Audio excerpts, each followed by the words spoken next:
I just wanted to recap those two things. Okay, so the next speaker is Bill Weigle.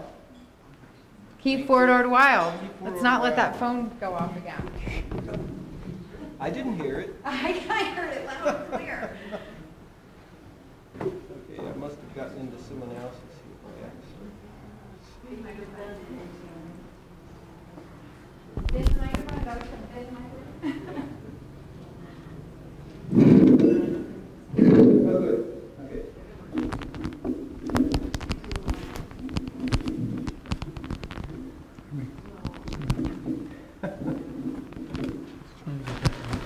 Oh, I see. Is that okay now?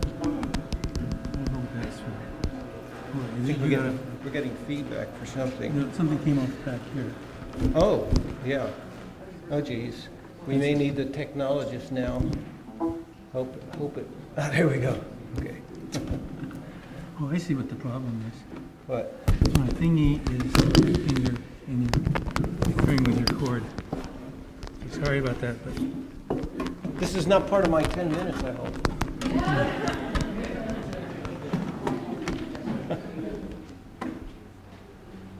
Okay. We're Keep Forward Wild. KFO, we call ourselves KFOW rather than continue to repeat that mouthful all the time. I wanted to start by talking, well, here's what I plan to talk about. The reassessment in AB 1614, our vision and mission, our three major steps as we perceive them to keep Forward Wild, how the undeveloped land is used now. What I'm finding as I speak around, there's so many people still don't know what's out at Fort Ord and what it is that we want to preserve. So I think it's important that we at least get some idea of what that is. And then what some of the major threats are to preserving that land. So, first of all, briefly on the reassessment, almost everyone I know of, it finds that the process itself has been an incredible disappointment. It seems that it's primarily being interpreted as just a report card for how well they've come. It seems as if there is no updating of the plan that they plan. And remember, this is a plan that was developed over 20 years ago. The world was different at 20 years ago, and vastly different economic times by people who didn't know the land that they're making judgments on, just like many of us don't know about it today. And the process is also flawed. Among other things, it's biased. We've got the same group that helped write the plan who is now evaluating the plan, and they're leading the small groups that we as the public can participate in. And by the way, they're really rushing us through that plan. But that's all the more I want to comment on that now, except to tell you that we do not support the extension of FORA. Now, we realize we're probably looking at the least of evils here, because there probably are going to be problems if it sunsets, and there are probably going to be some problems that are different if it doesn't sunset. But as far as Keep Forward Wild's mission and vision go, they don't depend on either one of these. So we see three steps to help to keeping Fort Ord wild. One is create the national monument, and hallelujah, that has already happened. Thanks to an incredible coalition of people who have supported that, who have gone back to Washington, who have lobbied for it. It's been very impressive. It was created on April 20th of this year and dedicated on May 19th. The second step is to preserve the undeveloped, what we call the wild land, and then finally develop in the urban blighted areas. So visually, it looks kind of like this. Here is the BLM land. This is the land that's currently open. This is the land that's designated ordinance area access denied. We may or may not get to use that, or we may be using it in a very limited basis. Between this and the rest of Fort Ord here that's populated, we have a huge area here that many refer to as happy trails, particularly the hundreds and hundreds, probably thousands of bicyclists and hikers that use this land. We want that preserved, and we want to see the development occur on the blight. There's plenty of jobs to create dealing with that blighted area. Our vision and mission are stated quite clearly in our name. Our vision is a continued wild Fort Ord, as it is today, maybe with some development to support recreation and outdoor recreation. And our mission then is to keep Fort Ord wild. I want to show you some slides then that'll give you an idea of what it looks like out there now. As you look at these slides, you'll see whole families enjoying this land. You'll notice in the background you won't see any development. What you'll see are coastal-like live oaks. You'll see some trails, as you see here. You'll also see paved areas. The nice thing about these paved areas is there are very few of them, but they're incredibly family-friendly. You see people with their dogs. You see students from CSUMB and faculty, runners with their dogs, roads. Here's a road, for example, that would be encompassed by Monterey Downs if Monterey Downs ever got built, so we would lose it. Mountain bikers, road bikers, equestrians, but notice no development in the background. The minute you leave the access points and start hiking out there, you'll swear you're in the wilderness, and you'll realize you didn't have to go all the way to Big Sur for this. It's right here in our backyard. There's a wonderful story behind this couple right here. He was a captain in the service, I believe in the 60s, here at Fort Ord, and he met his future wife, and their dates used to be her riding along behind on the motorcycle as they toured Fort Ord. And now they've been married ever since, and they still ride, but not a motorcycle. It's still two wheels, though. And then here's something. Can you imagine, when you look at all the riding, now this is up at Machine Gun Flats for you that know the area, you get this beautiful view end of the Salinas Valley, and here's somebody, I thought this guy was training for the Iditarod, but he said, no, I'm just out here for the fun of it, exercising his dogs. It's a great area for the bicycle racers. These are the cyclocross folks that race out there. Morca also uses it, the Velo Club, and of course, it's one of the main areas, the venues for the Sea Otter Classic. Sea Otter Classic has already lost one of their major loops that they used to use for racing because of development. The development that's planned out there would also wipe out more of their routes and leave them with very few options. These are the search and rescue folks that train their dogs out there. We also have lots of wildlife, of course. It's a wild area. So you see the turkeys, the bobcats, lots of bobcats out there. If you're lucky, you might see one, but probably not for very long. They move quickly. Coyotes, you see much more frequently and for longer periods of time. Skunks, deer all the time. Rabbits, I don't have any rabbits here. Rattlesnakes, I've seen 3 rattlesnakes this year. I zoomed for this one, by the way. I didn't get that close. And look at these incredible views out here. This is a bench this is actually on some of the BLM land right now, looking out over other Fort Ord lands. And this picture was taken in December about 2 years ago. I was only about 100 yards in from the 8th and Giggling site that most of the people in Seaside use. So I was probably a minute in, and I was able to get this incredible photograph.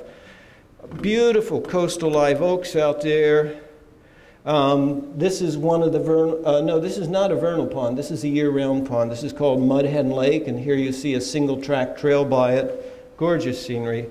So we want to preserve this contiguous undeveloped land for recreation habitat and for everybody to use.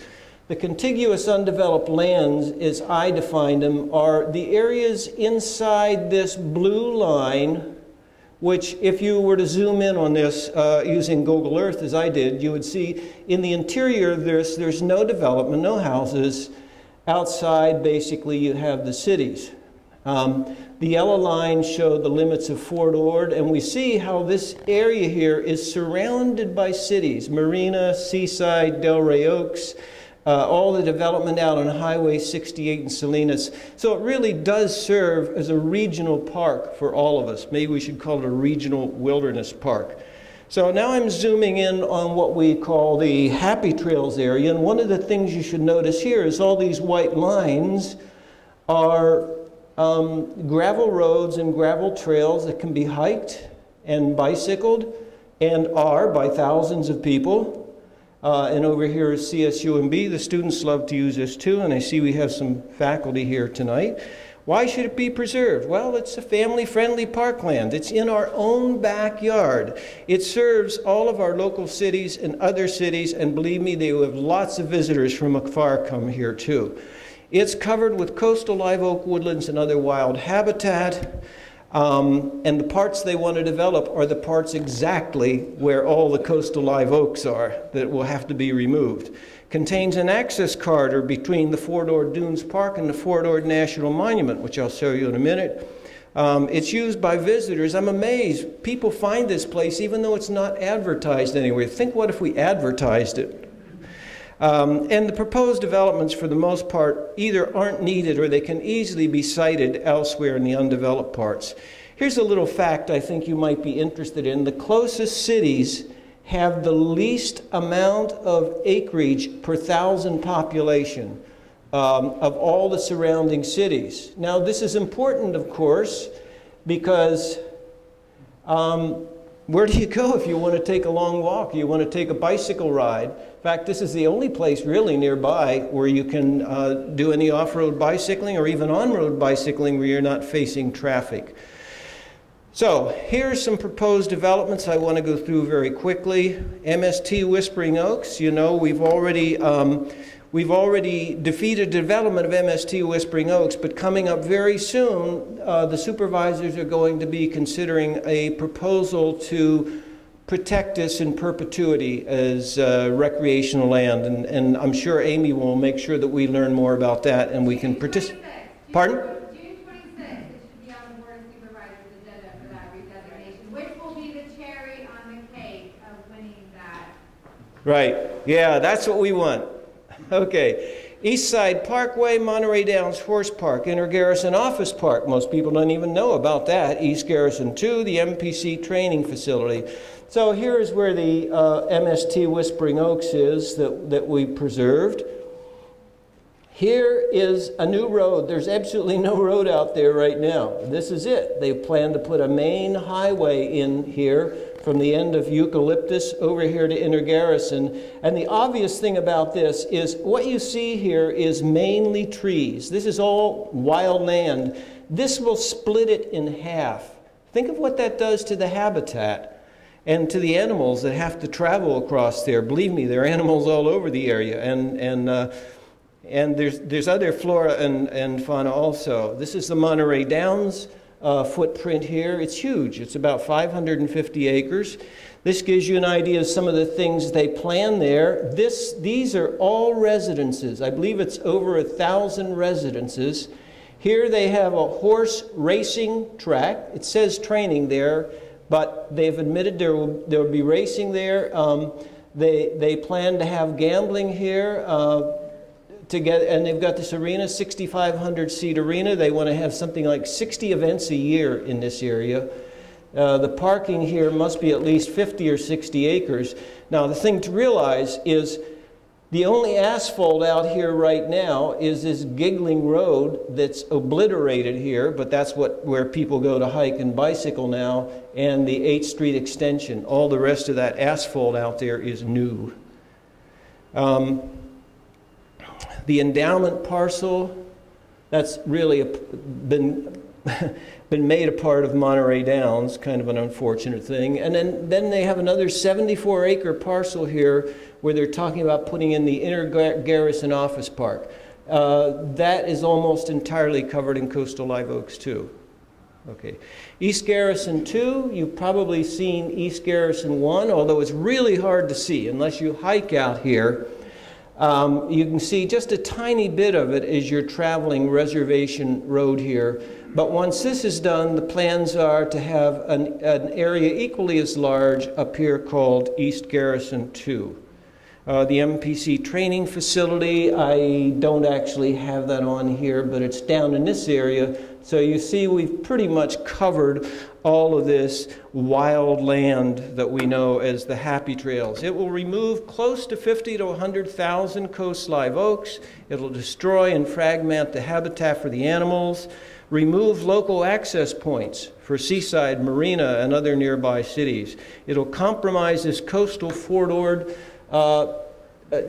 National Monument connection that comes right here. It's a part of the plan. They conveniently seem to forget it when you bring it up to Foro, folks. You see, that would be blocked by at least 3 different developments that they've planned there. It'll remove the only family and handicapped-friendly paved venues, either 8th Street Extension and Inner Garrison here. Destroy and diminish trails. And here I want to point out what I've done here is all the developments are in red here. All these wiggly lines you see here, they're not worms that crawled across there. It's me that crawled across there with my GPS unit, and I mapped all these trails. That's not all of them, but you can see how the trails are just totally wiped out, particularly when you get here to this main access point at 8th and Giggling.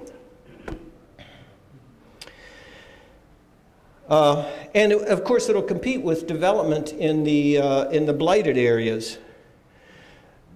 So this shows just a little bit of the urban blighted area in Marina. Again, I'm showing that. So our vision then, it's threefold. Create the Fort Ord National Monument. All of us working together have already done that, thank heavens. Preserve the undeveloped wild lands and develop only on the urban blight. So I hope you, if you haven't had a chance, please go out there and enjoy Fort Ord. Thank you.